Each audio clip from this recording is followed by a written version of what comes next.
The Great Inspiration King. The demon's tricks were quite deep as well. The 36th, 37th, and 38th trials of the 81 Calamities. Protagonist: the Great Inspiration King. Weapon: 9-petal red copper hammer. Characteristics: can summon wind and rain, excels underwater, and comfortably enjoys temple offerings. Weaknesses: greedy, overly ambitious, superficially strong but actually timid. The Great Inspiration King is no ordinary demon. Resentful of his fate, and unwilling to spend his life as a decorative goldfish in Guanyin pool, he used his cunning, determination, and diligent study to uncover the cultivation code through daily listening to scriptures. After becoming a demon, he did not revel in his newfound power or boast, but waited for the right moment and eventually escaped to the mortal world during high tide. In the ancient and rarely traveled region of the Tongtian River, he used threats, bribes, unilateralism, and unfair terms to manipulate the people of Chen family village, enjoying a refined lifestyle of dominating the area and preying only on young boys and girls. However, his repeated tricks could not withstand the crushing power. His insatiable greed for the mythical Xuanzang flesh led him to lose control of his ambitions and desires, bringing his free and easy life to an end. Transformed into a child to fight demons. The Tongtian River was vast, turbulent, and endless, truly autumn waters merging with the sky. Xuanzang, focused on reaching the west to obtain the true scriptures, was distraught at the sight of the impassable river, shedding tears. He never expected that this wide river would become the 36th trial on his journey, facing a great flood. Suddenly, Xuanzang heard the sound of drums and cymbals, deducing that someone was performing a religious ritual. He suggested to Xuanzang, "Let's have a meal first and find a ferry tomorrow to cross the river." Xuanzang listened, and noticing the evening was upon them, agreed to Xuanzang's plan and decided to find a way to cross the river the next day. The group followed the sound of drums and cymbals, and arrived at the house performing the ritual by lantern light. Xuanzang asked his disciples to wait outside while he approached, to see if they could stay the night. The old man said, "Today we are holding a ritual feast for monks with plenty of food, but why did you come so late?" Xuanzang quickly explained, "I am a monk from the Tang dynasty traveling to the west for the scriptures and hope to stay the night. I did not come just for the feast." The old man was skeptical, saying it was impossible for someone from the Tang dynasty, 54,000 miles away, to arrive here alone. Xuanzang then introduced his 3 disciples, explaining that their skills had ensured their safe arrival. He called his disciples over to greet the old man, who was so startled by their appearances: Sun Wukong's monkey features, Xuanzang's long mouth and big ears, and Xuanzang's gloomy face, that he nearly fell but was caught by Xuanzang. The old man led them into the courtyard, where the monks and neighbors, seeing the 3 unusual figures, mistook them for demons and fled in terror. Xuanzang apologized profusely, which reassured the old man of their good intentions. Xuanzang, however, was focused on getting something to eat. The old man served the food prepared for the monks and neighbors to Xuanzang and his disciples. After the meal, Xuanzang learned that the ritual was a pre-ritual feast for the dead for the family's 2 children. The concept of a pre-ritual feast for the dead puzzled them. They had only heard of pre-ritual feasts for donations and repayment, never for living people's posthumous rituals. The old man explained that they were in Chen family village, near the Tongtian River, under the jurisdiction of Chechi Kingdom. Not far from the village was a temple dedicated to the Great Inspiration King, which did not enshrine a bodhisattva, but the Great Inspiration King is a capricious cannibal demon who ordered the people of Chen family village to offer their children in his temple, consuming only these young ones. Why did the villagers build a temple for this man-eating demon, and willingly offer their own children? It was all part of the Great Inspiration King's scheme.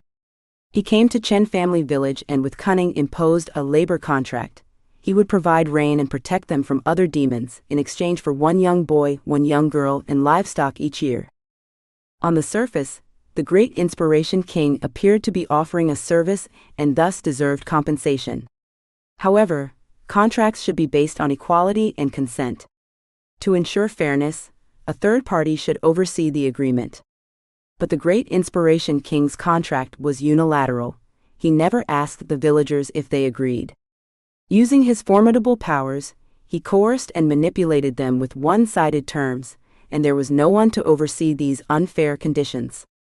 The great Inspiration King had absolute authority, dictating terms without challenge, a classic example of tricks. This year it was the old man's turn. The old man had few offspring, and at over 50 with no children, he had built bridges, repaired roads, and performed many good deeds to finally get a daughter named Xuanzang Gold, after spending 30 pounds of gold. Unfortunately, he still needed a boy, so he had to offer his nephew Guanbao. It pained him greatly to sacrifice his children to a demon, but facing the great Inspiration King's overwhelming power, he had no choice but to comply, preparing a pre-ritual feast for the dead for the two children. Upon hearing this, Sun Wukong asked the old man why he didn't buy a child to substitute for his own daughter. The old man explained that the great Inspiration King had a peculiar taste and would not accept any child bought as a replacement. The demon, having escaped from Guanyin Pool, only dared to consume local children to avoid attracting attention and disturbing the bodhisattva, which would end his good fortune. Thus, he restricted his prey to the children of Chen family village. Sun Wukong, intrigued by the demon's odd preference, devised a plan. He silently chanted a spell and transformed into the boy Guanbao. The old man, examining under the lantern, could not distinguish the real Guanbao from the fake. Sun Wukong then persuaded the old man to prepare more food, and tricked Zubaji into agreeing to take on the appearance of the girl, Xuanzang Gold. This way, they could replace the two children in the demon's ritual. Initially reluctant, Zubaji was eventually convinced by Sun Wukong's arguments, which included saving lives being more rewarding than building pagodas and the opportunity to enjoy a stroll on a cool autumn night. Unable to resist Sun Wukong's persuasion, Zubaji transformed into Xuanzang Gold and sat on a red lacquered plate. The old man's servants then carried him to the great Inspiration King's temple. The demon's trap. Upon arriving at the temple, Zubaji complained about wanting to return to the old man's house to sleep. Sun Wukong insisted they see it through, reprimanding Zubaji for being foolish and emphasizing that they were there to deal with the demon and prevent further harm. As the wind picked up outside, Zubaji realized the demon was coming and exclaimed, "This is bad." Sun Wukong told him to stay quiet and observe. At that moment, the great Inspiration King entered the temple. Despite knowing everything about Chen family village, including its population and land, the great Inspiration King was still wary of his secret being exposed. He always needed to inspect his offerings before consuming them. The great Inspiration King confronted the fake Guanbao, asking, "Whose family is offering the sacrifice this year?" Sun Wukong, in disguise, answered every question, mentioning the old man and his brother. The demon was puzzled. He had never heard a child speak to him before, as his fierce appearance terrified them into silence. But today, the fake Guanbao answered calmly, even telling the demon to eat without hesitation. This unexpected boldness unsettled the great Inspiration King, making him too afraid to eat the fake Guanbao. He then turned to Zubaji disguised as the girl, but Zubaji, even more frightened, suggested the demon stick to his usual order of eating the boy first. Seeing Zubaji's fear, the demon tried to attack, but Zubaji revealed his true form and struck back, knocking off 2 large fish scales. The great Inspiration King, revealed as a goldfish, fled to the clouds, fuming with anger. He was frustrated, thinking that while he had protected the area and deserved to eat a couple of children, some meddlesome monks had come to ruin his reputation and disrupt his offerings. Lacking his weapon, he could only curse them from afar. Who would have thought that Sun Wukong's sharp tongue would outmatch the demons by 1,000-fold, calling him a true evil spirit and a fake inspiration? Zubaji, even more infuriating, threw all the sacrificial offerings into the well. Now, with no food and a wound aching, the great Inspiration King had no choice but to turn into a fierce wind and retreat to his lair in the Tongtian River. Upon his return, the little demons gathered around, asking why he was so unhappy and why he didn't bring back any leftovers. The demon then recounted his encounter with Sun Wukong and Zhu Baji, how he was beaten, and his fear that he wasn't strong enough to capture Tang Seng. Hearing this, a perch demoness suggested, "It's simple. Just freeze the Tongtian River, and when they try to cross, break the ice. Tang Seng will fall right into our hands." The great Inspiration King liked the idea, and obsessed with the thought of eating Tang Seng, immediately followed through. The next day, Tang Seng and his disciples fell into the trap. As soon as they reached the middle of the frozen river, the ice shattered, and Tang Seng plunged into the water, where the demon captured him. This became the 37th trial on Tang Seng's journey to the west, falling into the Tongtian River. While the demon celebrated, Sun Wukong, Zhu Baji, and Xuanzang, having lost their master, returned to Chen family village to devise a plan to save him and defeat the demon. The king turned into a little fish. Sun Wukong, along with Zhu Baji and Xuanzang, arrived at the Tongtian River to rescue their master. Though Sun Wukong was invincible on land, he was less effective underwater. Xuanzang split the water, and Zhu Baji carried Sun Wukong as they ventured into the river. After traveling 100 miles, they spotted a pavilion labeled Residence of the Water Turtle, recognizing it as the lair of the demon. Knowing there was no water inside, Sun Wukong transformed into a long-legged shrimp to scout. Confirming that their master was safe, he discussed with Zhu Baji and Xuanzang a plan to lure the demon out of the water so he could capture it on land. The two agreed, and Zhu Baji, being impulsive, cursed, "You stinking demon, hurry up and release my master." As he spoke, he swung his rake at the gate. The little demons at the entrance, terrified by the sight, scrambled to report to the Inspiration King. Learning from the painful lesson of being unarmed during the last fight, this time, the Inspiration King hurriedly ordered his weapon to be brought, before daring to face the battle. Accompanied by 100 small demons, he confronted Zhu Baji, relying on his numbers, and demanded, "Which monk are you to shout so recklessly at my gate?" Unfazed, Zhu Baji retorted, "I am a disciple of the holy monk on a journey to the west.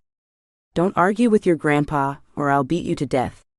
Before finishing, he taunted the demon, saying, "You fraud, I'm one weighing gold. Don't you recognize me?" These words struck a nerve with the Inspiration King. He thought, "I didn't punish you for impersonating and injuring my arm, and now you dare to come looking for trouble?" He cursed back, but Zhu Baji wasn't one to back down, threatening that if the Inspiration King didn't release his master soon, he'd beat him until he rolled away in fear. Thus the two exchanged insults. Zhu Baji wasn't one to be outdone, and yelled at the Inspiration King to release his master, threatening to beat him until he rolled away in fear. As the two continued their gentleman's argument, completely absorbed in their verbal sparring, Zhu Baji almost fell for the Inspiration King's distraction tactic, and forgot about rescuing his master if not for Xuanzang's timely reminder. Growing impatient, Xuanzang shouted, "Enough talk, take this staff." The Inspiration King tried the same trick on Xuanzang, taunting him for being a monk who took up the staff late in life, claiming he was more suited to grinding flour. But Xuanzang wasn't fooled, and engaged the Inspiration King in an underwater battle. Finally realizing his mistake, Zhu Baji joined the fight. According to their plan, the two feigned defeat, gradually retreating toward the water's edge. This time, the Inspiration King fell into their trap. As soon as he surfaced, Sun Wukong struck him hard with his staff, leaving him half dead. Sensing danger, the Inspiration King retreated quickly, barricading himself inside his lair with the help of his minions, sealing it tightly with rocks and mud. No matter how much Zhu Baji and Xuanzang shouted or provoked him, he refused to come out. To be honest, the Inspiration King wasn't very skilled, but he relied heavily on trickery. His plan was to outlast Sun Wukong and the others, hoping they would grow impatient, disperse, and leave him in peace to enjoy his feast of Tang Xuanzang's flesh. Unfortunately for him, even the best schemes fall apart against a truly formidable opponent. He hadn't anticipated that Sun Wukong would go to the South Sea and bring back Guanyin. With just a simple bamboo basket, Guanyin captured the Inspiration King, binding him tightly and ending his dreams of freedom. In the end, he couldn't escape his fate, and had to return to the Guanyin pool as a small goldfish for the Buddha's viewing pleasure. This ordeal was only resolved thanks to Guanyin's intervention, who forced the Inspiration King to reveal his true form by casting the fish basket, leading to the successful rescue of Xuanzang. Thus, the 38th calamity on their journey to the west became known as the fish basket manifestation.